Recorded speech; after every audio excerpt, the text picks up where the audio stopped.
This is Hidden True Crime, and today we have big updates in a case we are following. New court filings, police affidavits, and search warrant documents are giving us a much fuller and much darker picture in the case of Laken Snelling, a 21-year-old University of Kentucky student and member of the school's stunt team who was arrested after a newborn baby was found dead inside her apartment closet.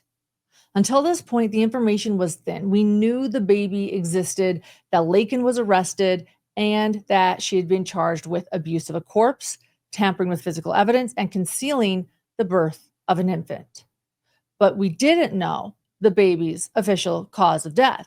We didn't know whether Laken even knew she was pregnant or what exactly happened between the birth and the baby being placed in that closet. But today we have some answers in a fresh police affidavit, findings again from that search warrant, and court filings that don't, I'll warn, paint a pretty picture.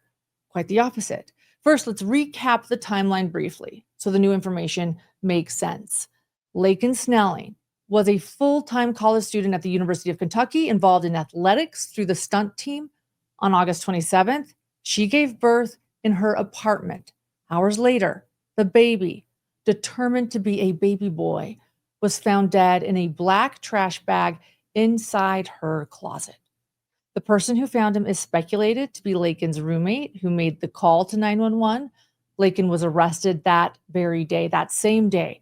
When she was first questioned, she admitted she'd given birth. That's all the public really knew.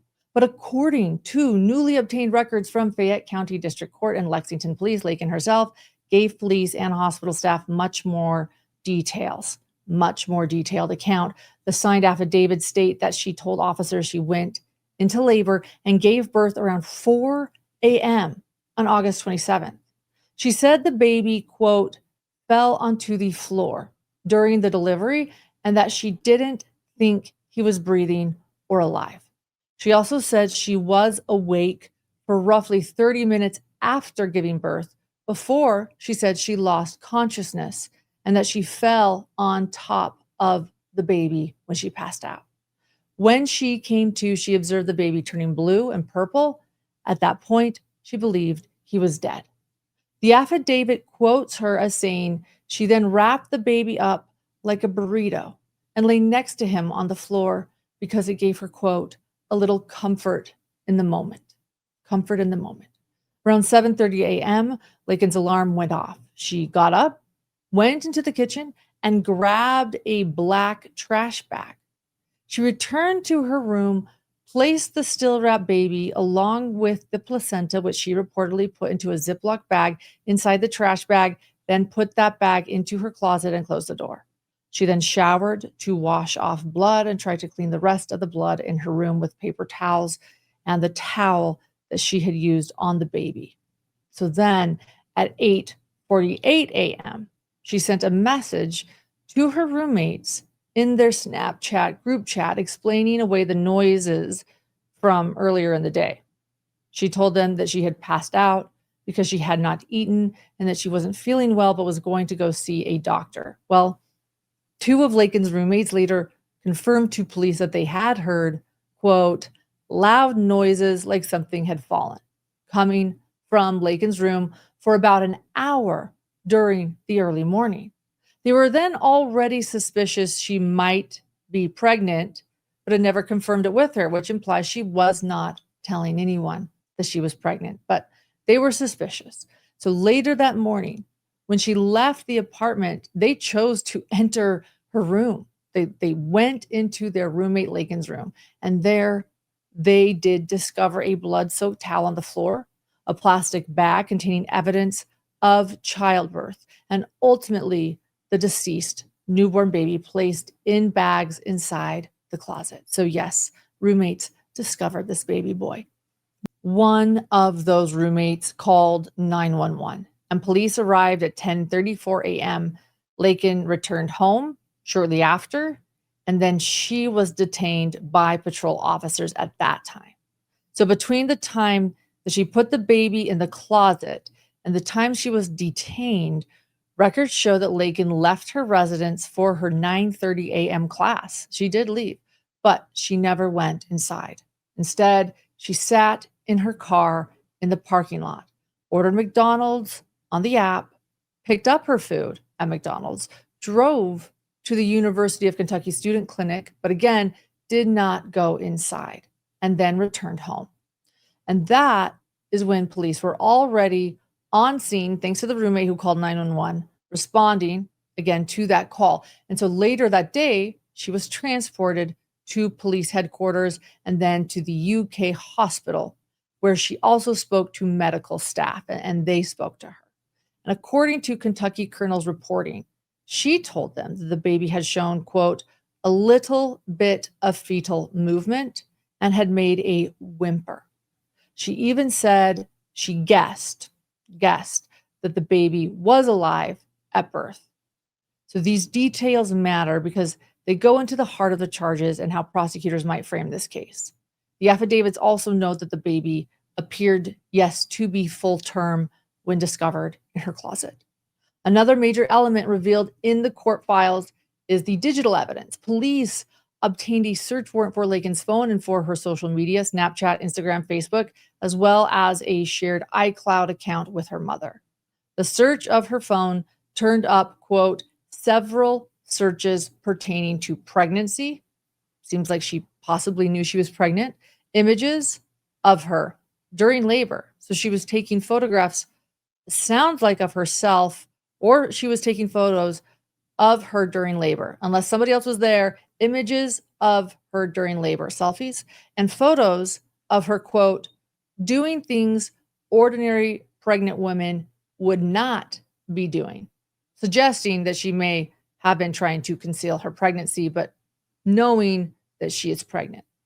So investigators also found that some of those photos that she had taken had been deleted, which they do say indicates she was attempting to hide evidence of the pregnancy, the birth, and the newborn baby. We don't know why yet, though. We don't know why. So we will hold out the why until later when we learn more. The search warrant requests explicitly that police believe these accounts could contain current or deleted information about the pregnancy, the birth of the full-term baby, and ultimately its potential demise. Laken pleaded not guilty, as you recall, to the three charges. The three charges, again, are abuse of a corpse, tampering with physical evidence, and concealing the birth of an infant. She is not charged with murder. And at a hearing on September 2nd, that was when she pleaded not guilty. And then she returned to the Fayette County courtroom on September 26th. And she waived her right to a preliminary hearing, which means her case now goes directly to a grand jury. No prelims, just straight to a grand jury. And that grand jury is scheduled to meet as early as October. So this is going fast. Kentucky student Laken Snelling waived her right to a preliminary hearing in court this morning. You may remember she's charged in the death of her newborn baby. And this case has raised a lot of national attention. Our Sam Carter was in court and has the latest.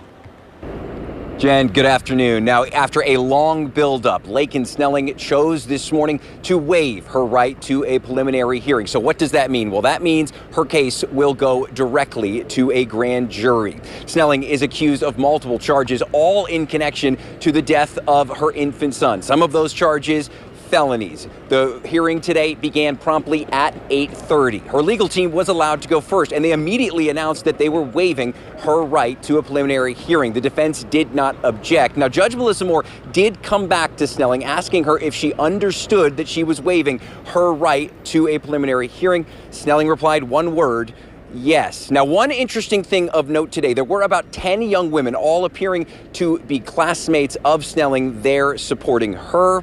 They did not want to talk to the media after the hearing. And in the meantime, she's reportedly living with her parents in Tennessee. She's wearing an ankle monitor. About 10 of her former classmates came to court to support Laken, but they all declined to speak to the media. Her legal team, Nash Marshall PLLC, has told reporters they are not taking media inquiries at this time, but they did make that statement. No media inquiries. So where does that leave us? We still don't have an official public cause of death for this baby boy. We don't know whether prosecutors will upgrade or add charges Again, she's not charged with murder once the grand jury hears the case. We're going straight to the grand jury, no preliminary hearing, which would often show a lot of the evidence that they have. And we don't know how the deleted photos and searches will be interpreted in court. We also do not know a motive. Again, from the evidence we read, from what we've discovered, we've learned a lot. It looks like as if Laken was trying to hide this pregnancy from people, but that she herself did know she was pregnant. And again, we don't know why. What we do know is that investigators believe the baby was born full term and may have shown signs of life, that whimper that Laken suggests that she heard. That combined with the deleted material, that is all likely to become a major issue if any future trial does actually take place. So regardless, this case just became even more devastating. The details are disturbing, heartbreaking, very heartbreaking. We're talking about a very young mother who felt like she had to hide her pregnancy, a newborn infant who has lost its life, and a set of choices that has ended in absolute tragedy. So as always, we're going to keep following the facts as they come out. And hopefully soon, expect a conversation with Dr. John Matthias, my co-host, a criminal psychologist, so we can unpack why this happens again and again and again. We'll update you when the grand jury decision is made and as soon as any autopsy results or new filings are released. So make sure to hit subscribe and hit that bell so that you can also receive notifications when we have new videos or are going live. Thank you so much. Thank you to those who support us here at Hidden True Crime as we follow multiple cases and bring you the latest updates and stories. May justice be served.